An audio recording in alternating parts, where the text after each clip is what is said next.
Ahojte! Vítajte pri našom novom videu. Pozrieme sa, ako vyzerala naša cesta do Grécka našim jednoducho prerobeným minivanom.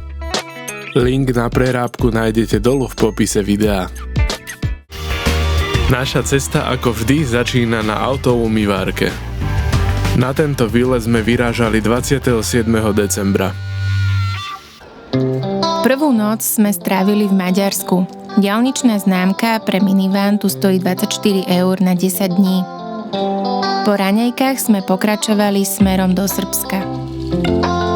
V Srbsku a v Severnom Macedónsku fungujú na mýtnych bránach. Dokopy sme zaplatili asi 40 eur a v Srbsku sme išli zo severu na juh po jednej diaľnici, zatiaľ čo v Macedónsku sme museli ísť po rýchlostných cestách.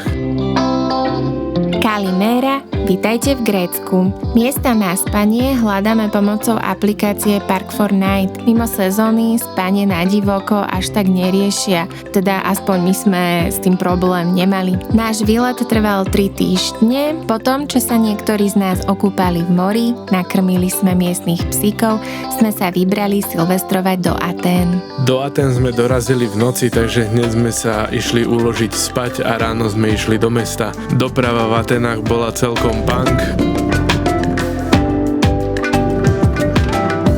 Poprechádzali sme pár miestnych pamiatok, navštívili nejakú tú reštauráciu. Ceny v Aténach nás milo prekvapili. Silvestra sme strávili pozorovaním koncertu na námestí a pri Akropole.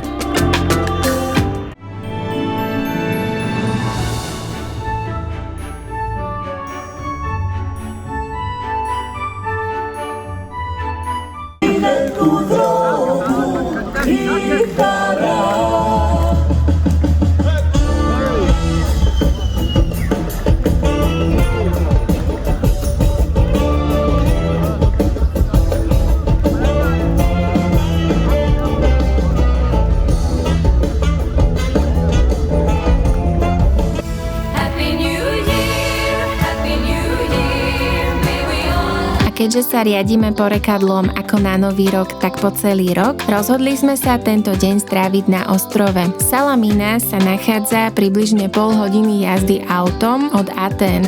Dostanete sa naň trajektom, ktorý stál tam aj naspäť 18 eur.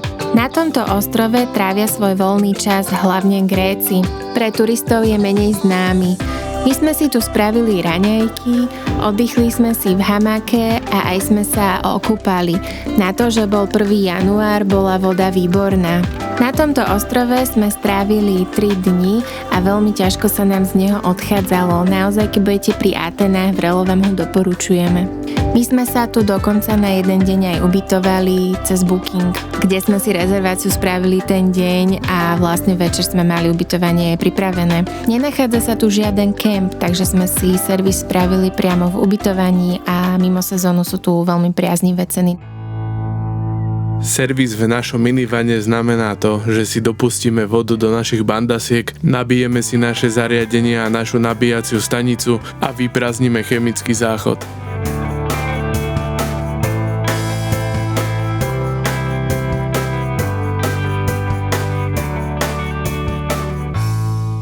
Čo sa týka stravy, tak nakupujeme si v potravinách, máme so sebou aj plynový varič, takže si varievame a do reštaurácie ideme fakt, že veľmi málo. Po raňajkách sme išli do centra, kde sme navštívili pár obchodov, pozreli si prístav a boli sme prekvapení, koľko rôznych karťuší sme našli v obyčajných potravinách. Tak sme rovno 2 kúpili a zobrali sme aj mlsku pre miestne mačky.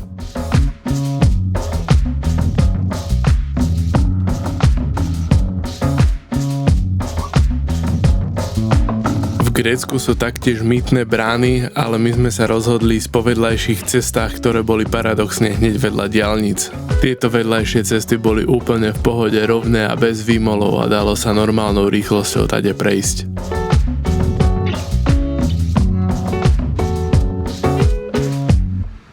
Naša cesta pokračuje smerom na Peloponézsky poloostrov. Ešte predtým sme sa zastavili v meste Loutraki, kde sme si dali pizzu a kávu a bolo tu tak pekne, že sme pri jednej pláži ostali spať, pretože sme sa na druhý deň ráno chystali ku Korinskému prieplavu.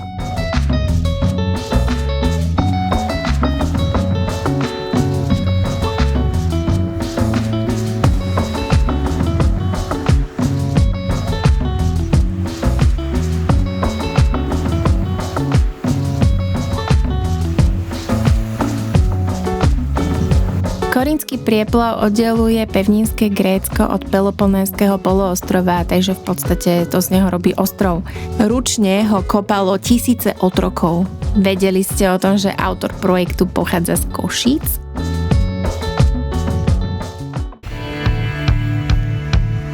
Peloponézsky poloostrov sme v rýchlosti prešli len vrchom a odchádzame naspäť na pevninské Grécko.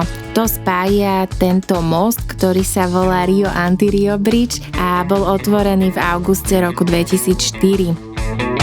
Na pevninu sa viete dostať aj trajektom, ale keďže my už sme jedným trajektom išli, rozhodli sme sa ísť týmto mostom. Prejazd cez most nás v tom čase stal 17 eur.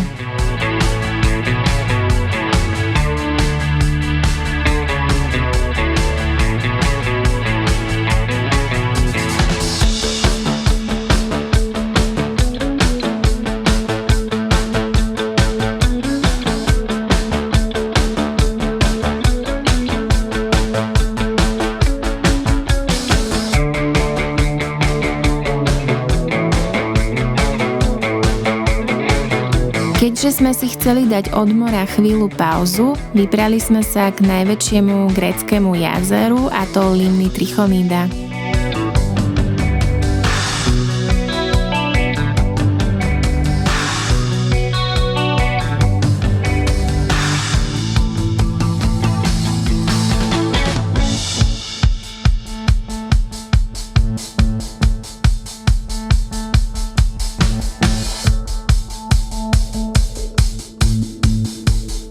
Pri tomto jazere sme strávili 2 noci a okrem nás tu bolo iba stádo ovečiek.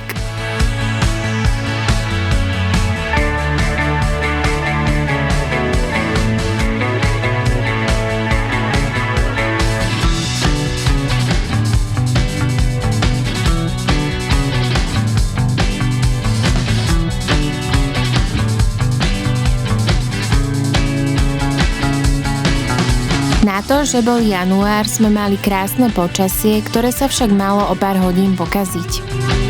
A preto sme sa rozhodli ísť na ostrov. Zaujímavosťou je, že na Lefkádu sa dostanete aj po tejto ceste. Kvôli vetru a dažďu sme boli nútení prvý deň si zarezervovať ubytovanie, ktoré nás stalo mimo sezóny 38 eur. Nachádzame sa v hlavnom meste Lefkády, ktoré sa taktiež volá Lefkáda.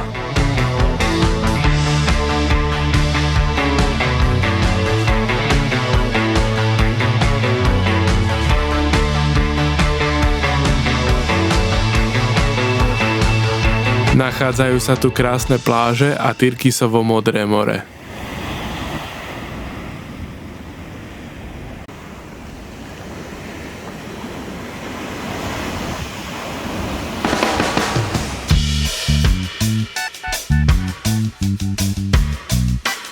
Na druhý deň sme išli na menšiu túru pozrieť vodopády Nidry, ktoré sa nachádzajú v strede ostrova.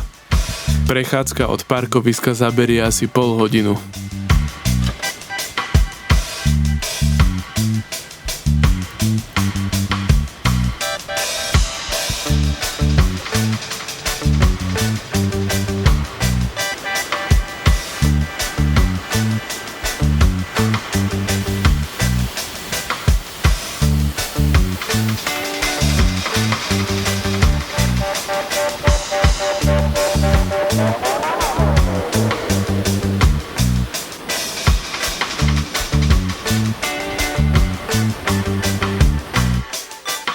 Okrem vodopádov sme natrafili aj na ďalšie mačky, ktoré sú tu všade.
Konečne sa vyčasilo a my sme mohli preskúmavať ostrov ďalej. Vybrali sme sa na juh k majáku, od ktorého vidno až na Kefalóniu a pevninské Grécko.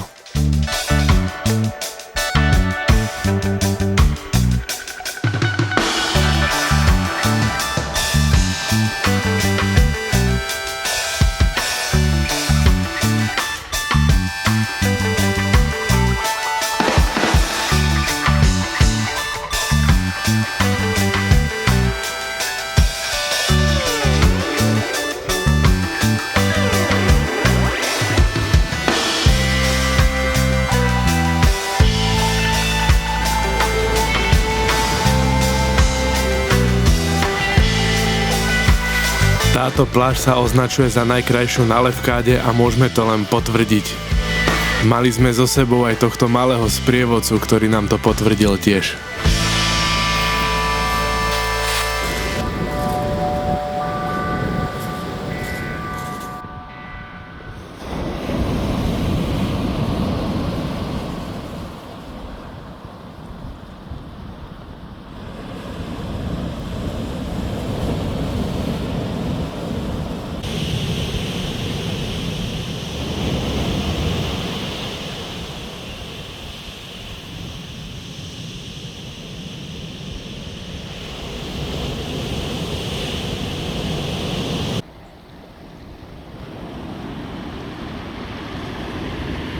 Počasie na juhu Grécka sa v januári pohybovalo cez deň okolo 20 stupňov. Užili sme si ešte posledný zápas slnka a vybrali sme sa na cestu domov.